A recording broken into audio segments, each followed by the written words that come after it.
Bonjour, chers amis, chers toutes, chers tous. Bienvenue sur Culture Média Algérie. Aujourd'hui, je vous propose un portrait exceptionnel. Je dis bien exceptionnel parce qu'il s'agit d'un Palestinien qui a conquis le monde par sa culture, bien entendu. Edouard Saïd, figure majeure de la pensée critique, il a bouleversé les études littéraires et politiques et redéfini le rapport entre Occident et Orient. Et là, je mets les guillemets à Occident et Orient. Je vais essayer de parcourir sa vie, son œuvre et surtout son livre phare, L'orientalisme, qui reste aujourd'hui un texte incontournable pour comprendre les mécanismes du colonialisme et leur prolongement. Comme vous le savez, vous devez le savoir, Edouard Saïd est l'auteur de très nombreux ouvrages, dont les plus importants, du moins les plus cités, sont Le Monde, le texte et le critique. C'est un essai littéraire, donc un travail de théorie littéraire qui finalement nous permet de saisir, de comprendre l'orientalisme, qui est le livre le plus cité de Edouard Saïd. Donc l'orientalisme, l'Orient créé par l'Occident. Il publie aussi parce qu'il est palestinien et la Palestine le tient à cœur, la question de Palestine, culture et impérialisme, des intellectuels et du pouvoir, et une sorte d'autobiographie à contre-voix qui est extrêmement intéressant, très intéressante comme autobiographie. J'ai écrit ce texte tout en écoutant Marcel Khalifa chanter Mahmoud Darwish. On ne peut évoquer Darwish sans parler du poète et du musicien. Je me souviens de ce jour de février 1983 où j'ai manqué Edouard Saïd. Le poète palestinien Azzeddine Menassra, l'auteur du poème Jafra, m'annonce comme si c'était anodin qu'il était là, qu'il venait de partir. Je l'ai engueulé, bien sûr, mais lui, en souriant, m'annonça: il y aura une autre fois. Azzeddine Allah yarhamou est incorrigible. C'est un très grand poète palestinien, l'un des plus grands.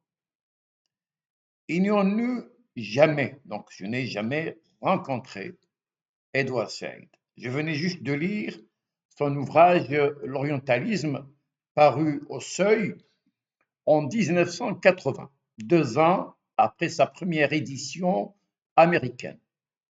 Ce livre, traduit dans une quarantaine de langues, allait bouleverser les sciences humaines et imposer les études postcoloniales dans un univers académique trop conformiste.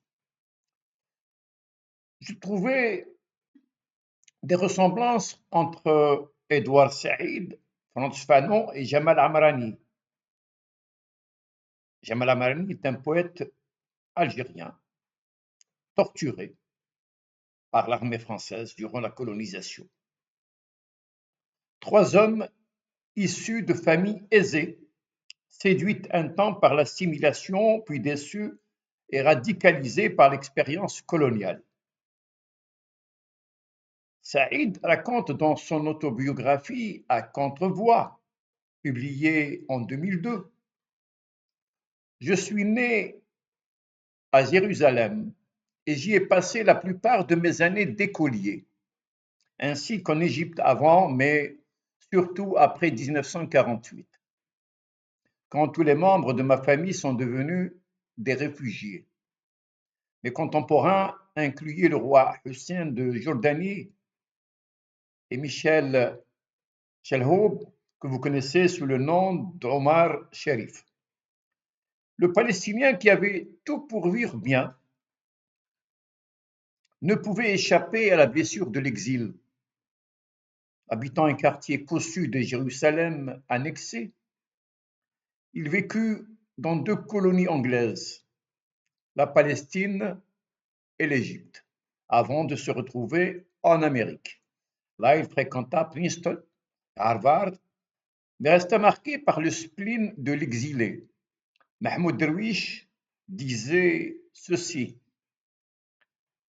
l'identité est fille de la naissance, mais elle est en fin de compte l'œuvre de celui qui la porte. Edward Said enseigna la littérature comparée à Columbia de 1963 à sa mort en 2003, mais il se sentait toujours étranger. Son engagement pour la Palestine fut constant. Il dénonça les accords d'Oslo comme un Versailles palestinien, une capitulation. Dans un texte critique, il écrivait: le spectacle dégradant de Yasser Arafat, remerciant tout le monde pour la privation des droits de son peuple, n'a fait qu'obnubiler temporairement les proportions incroyables de la capitulation palestinienne. Arafat, qu'il aimait beaucoup, encaissa mal le coup. Mais Saïd était un homme de principe, apprécié par George Habash et Naïef Hawatma, les deux leaders du FPLP et du FDLP. Membre du Conseil national palestinien, il savait que l'Amérique n'était pas sa patrie, même s'il y transforma la littérature comparée. Auteur d'une vingtaine d'ouvrages, surveillé par le FBI dès 1971, il resta un Palestinien gêneur dans l'imaginaire occidental. Edward Said n'a jamais cessé de rappeler que l'orientalisme n'était pas une science innocente, mais un appareil idéologique. Il s'expliquait ainsi: l'orientalisme n'est pas seulement un champ académique, il est une manière de dominer, de restructurer et d'avoir autorité sur l'Orient. Cette thèse, nourrie par Michel Foucault et par une lecture critique des archives coloniales, a bouleversé les sciences humaines. Elle a ouvert la voie aux études postcoloniales, aux cultural studies et aux critiques des représentations. Mais surtout, elle a montré que les discours savants, littéraires et médiatiques participent d'une même logique: construire un Orient figé, exotique, incapable de se gouverner pour mieux justifier la domination. Son œuvre déconstruit les représentations coloniales. Il cite Sylvestre de Sacy, Renan, Marx, et montre comment l'orientalisme a justifié la domination. Pour lui, il n'existe pas de savoir pur. Tout savoir est politique. Comme Noam Chomsky, Yves Lacoste ou Anwar Abdelmalek, il rappelle que l'étude de l'expérience humaine a toujours des conséquences éthiques et politiques. Edward Said ne supportait ni racisme ni discrimination. À son ami Daniel Barenboim, il confia ceci: l'hostilité envers l'islam a réduit toute une culture à des caricatures, incitant une majorité d'Américains à soutenir un climat de bellicisme. Il créa, avec l'Israélien Barenboim, l'orchestre divin occidental-oriental. symbole de dialogue entre cultures, même si le mot dialogue exclut finalement toute rencontre sérieuse, alors qu'il était pour la transculturalité. Provocateur, polémiste et passionné, il défendit son peuple avec dignité. Ses idées restent d'actualité. Il dénonçait les écrivains indigènes qui reproduisent le discours colonial. Ses critiques rejoignent celles de Fanon, dans Peau noire, masque blanc et les damnés de la terre, et Césaire, dans Discours sur le colonialisme, pour qui le colonialisme est un mal intégral. Aujourd'hui encore, les analyses de Saïd restent d'une brûlante actualité. Elles nous permettent de comprendre la manière dont les représentations façonnent la politique étrangère occidentale au Moyen-Orient et de déconstruire les stéréotypes médiatiques persistants dans l'imaginaire occidental. Après le 11 septembre 2001, les guerres en Irak et en Afghanistan ont réactivé les clichés d'un islam perçu comme une menace globale. Les débats récents sur l'islamophobie en Europe et aux États-Unis montrent que les mécanismes décrits par Edward Said sont toujours actifs. Réduction de l'islam à une caricature, justification des politiques sécuritaires, marginalisation des voix des dominés et silence, sinon complicité occidentale et arabe dans le génocide arabes. Le postcolonialisme de Saïd se distingue de celui de Homi Bhabha et Gayatri Spivak. Bhabha insiste essentiellement sur les notions d'hybridité et de troisième espace, mais parfois au détriment de la violence coloniale concrète. Spivak, dans son célèbre essai Peut-on parler aux subalternes, met en avant la difficulté des dominés à se faire entendre dans un monde saturé de discours occidentaux. Saïd, lui, refuse une lecture trop culturaliste, comme celle d'Homi Bhabha, ou historique. Pour lui, la critique doit rester liée au fait social et historique et ne jamais évacuer la brutalité du colonialisme. Les études décoloniales, notamment en Amérique latine avec Walter Mignolo et Hannibal Quijano, prolongent l'héritage de Saïd en montrant que la colonialité du pouvoir persiste au-delà des indépendances. C'est ce que nous disons toujours, c'est-à-dire la persistance du colonialisme, de l'inconscient colonial dans les imaginaires des anciens colonisés et des anciens colonisateurs. J'allais dire le conflit colonial demeure encore présent. Donc, elles insistent, ces études, sur la nécessité de décentrer le savoir et de reconnaître les épistémologies du Sud. Mais, bien entendu, elles rejoignent Saïd dans l'idée que le savoir n'est jamais neutre. Dans la continuité de Michel Foucault et de Gilles Deleuze, et que toute production intellectuelle est traversée par des rapports de domination. C'est s'explique aussi quelqu'un comme Pierre Bourdieu et Mustafa al-Sharaf. Enfin, Saïd a ouvert une réflexion sur la responsabilité des intellectuels. Dans Representation of the Intellectual, il affirmait ceci: l'intellectuel est celui qui dit la vérité au pouvoir, même quand cela dérange.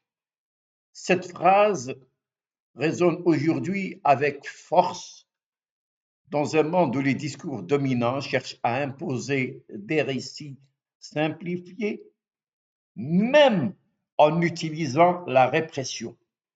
Toute parole différente est souvent réprimée.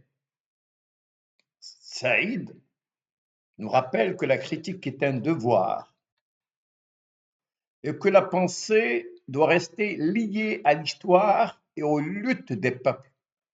Il voyait dans certains romans contemporains une reprise des clichés orientalistes, l'islam décrit comme archaïque, les sociétés arabes comme incapables de modernité, ce qu'il appelait l'indigénisme colonial.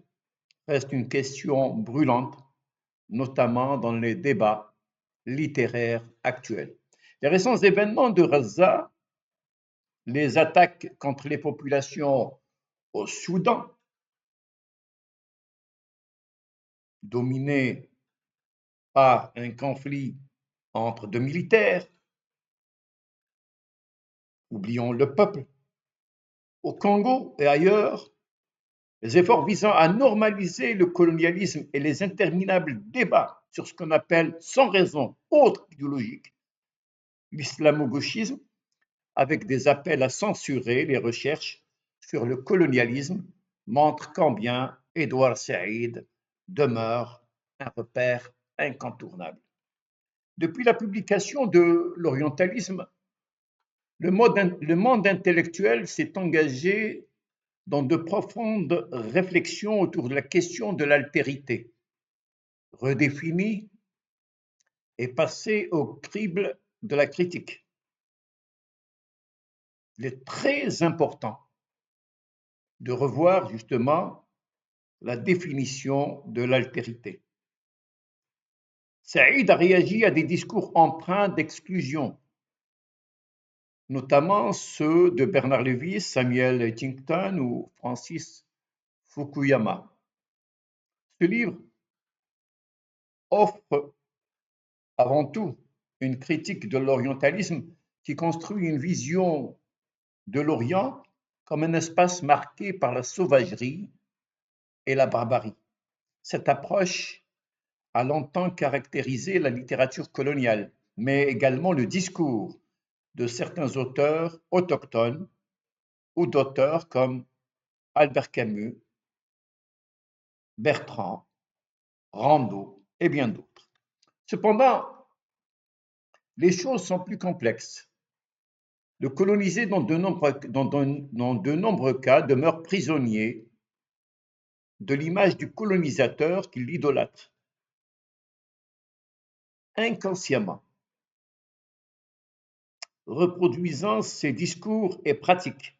Le colonisé utilise les outils du colonisateur. Durant les luttes anticoloniales, ces instruments étaient, selon Kateb Yassine, considérés comme un butin de guerre.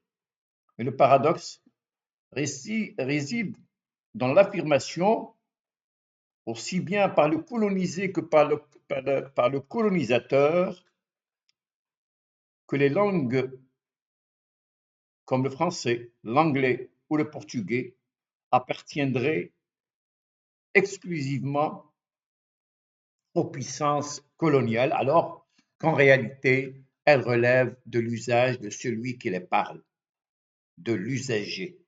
Toute langue est fondamentalement supranationale.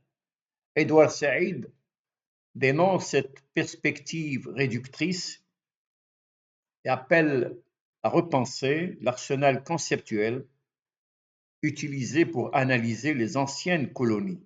Il critique les pratiques discursives coloniales et interroge les épistémologies relatives aux espaces colonisés. Cependant, il aurait peut-être pu approfondir l'analyse des réalités post-indépendance où les colonisés reproduisent souvent les structures administratives coloniales et avec elles des pratiques et des formations discursives similaires.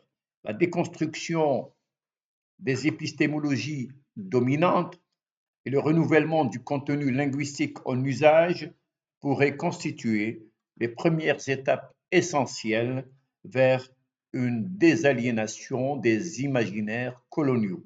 Le livre d'Edouard Saïd, l'orientalisme, reste une œuvre incontournable qui déconstruit le regard de l'Occident sur un Orient, je mets les guillemets à Orient et Occident bien entendu, schématisé et stéréotypé, création de l'imaginaire occidental, produit d'une vision extérieure qui réduit l'autre à une entité pauvre, privée d'humanité, sauf à s'intégrer dans le modèle européen.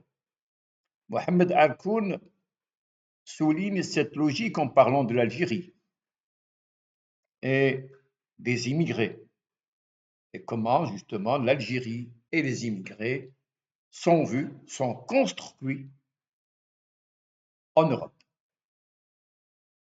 On parle de construction idéologique, de regard colonial, inspiré par les textes de Frantz Fanon, Les damnés de la terre, Peau noire, Mars blanc, d'Aimé Césaire, Cahier d'un retour au pays natal, Discours sur le colonialisme, et d'Albert Memmi, Portrait du colonisateur, suivi du portrait du colonisé. Edouard Saïd propose une relecture critique du monde. Il démontre les mécanismes du fonctionnement du discours colonial qui imprègnent les pratiques sociales, politiques, littéraires et artistiques. Tout est construction. Orient et Occident, et c'est pour cette raison justement que je mets les guillemets, ne sont que des ensembles artificiels, produits de clichés, de stéréotypes et de présupposés idéologiques qui, dans les imaginaires collectifs, surgissent lors de moments de crise. Le postcolonialisme enrichi des travaux d'Homi Bhabha et de Spivak propose une nouvelle lecture des réalités coloniales, en particulier à partir des expériences asiatiques et indiennes. Mais cette approche peut parfois tomber dans le rejet global de l'Occident comme une entité homogène, dépouillée de ses contradictions et luttes internes, et dans une lecture essentialiste, éloignée des perspectives libératrices de l'histoire. Dans le domaine littéraire, le discours postcolonialiste réduit souvent la dimension esthétique et les procédés narratifs à une lecture anthropologique, fragilisant ainsi l'interrogation critique. Il est essentiel d'utiliser les outils du postcolonialisme avec prudence et de réexaminer les idées de Saïd, Spivak et Bhabha en adoptant une perspective transculturelle et transtextuelle. Le cubain Ortiz nous présente un projet extrêmement sérieux qu'il faudrait relire, revoir, avec l'émergence de nouvelles idées et débats inspirés des pensées de Deleuze, Foucault, Derrida et Broch, Ibn Khaldoun, Kant, Ortiz ou Spinoza, il devient possible d'établir des positions nourries par les notions de positionnalité, pour reprendre Foucault, de dissémination, chère à Derrida, ou encore de rhizome, de Guattari et Deleuze. La transculturalité, chère à Fernando Ortiz, pourrait remplacer ce qu'on a souvent appelé l'interculturalité, devenue trop peu engageante. Homi Bhabha, en misant sur une certaine stabilité et conciliation, semble parfois ignorer les pratiques violentes du colonialisme ainsi que la résistance armée des colonisés qui leur fait face. Par exemple, le FLN ou l'Algérie ne pouvaient pas ne pas s'opposer militairement à la colonisation. Cette occultation de l'oppression coloniale voile la brutalité des violences perpétrées par les systèmes coloniaux, limitant la lecture aux dimensions symboliques du colonialisme tout en ignorant les luttes des dominés. Une approche critique devrait impérativement se fonder sur le mouvement, sur une proximité avec les faits sociaux et historiques. Voilà, j'ai tenté avec vous de d'interroger, de vous donner à saisir la trajectoire d'Edouard Saïd, le Palestinien qui a conquis le monde. Une voix qui continue de résonner aujourd'hui contre les injustices, contre les stéréotypes et pour une pensée critique universelle, ouverte au monde. Merci d'avoir suivi cette réflexion sur Culture Média Algérie. N'oubliez pas, bien entendu, de partager et vous abonner pour soutenir la chaîne et continuer à explorer avec nous les grandes questions de la culture, de la mémoire et des médias. Et en plus, moi, j'aimerais bien que nous discutions, que vous commentiez ces vidéos, parce que j'estime que c'est très important le débat. Et à très bientôt, chers amis, pour une nouvelle vidéo. Et merci, merci, merci.